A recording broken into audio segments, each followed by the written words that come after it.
It's been said that the litmus test for a proof of a man's love for a woman with children is how he treats her children.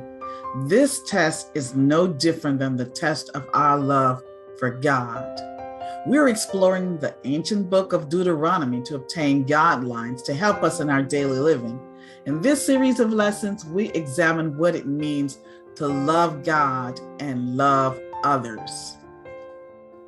In line with loving God, our key text is found in Deuteronomy 10, verse 19.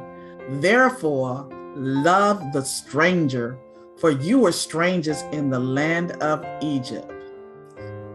In the previous lesson, a Jewish teacher called a scribe asked Jesus a question about the law. He wanted to know which was the most important of all commandments.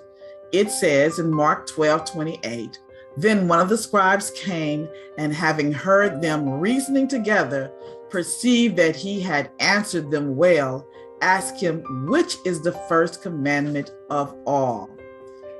First, Jesus answered by giving the affirmation of God is the only God. And then he said in Mark 12:30, and ye shall love the Lord your God with all your heart, with all your soul, with all your mind, and with all your strength. This is the first commandment. But Jesus didn't stop there.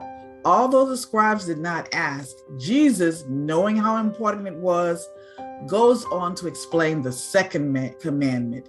He says in Mark 12:31, and the second like it is this, you should love your neighbor as yourself. There is no other commandment greater than these. No commandment greater than these.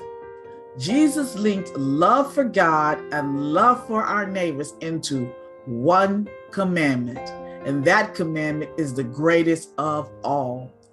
Interestingly, the call to love Him supremely and loving one's neighbors was not new. The idea was taken from the Old Testament. It came directly from the book of Deuteronomy.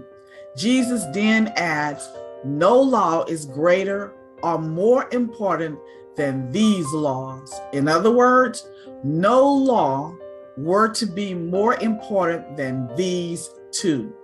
Jesus wanted it to be clear that these laws are very important. That is why Jesus connects love for God and love for our neighbor together.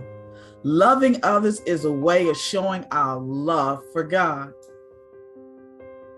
Can you love God with divided loyalties? Find out in the next lesson, Circumcise Your Heart.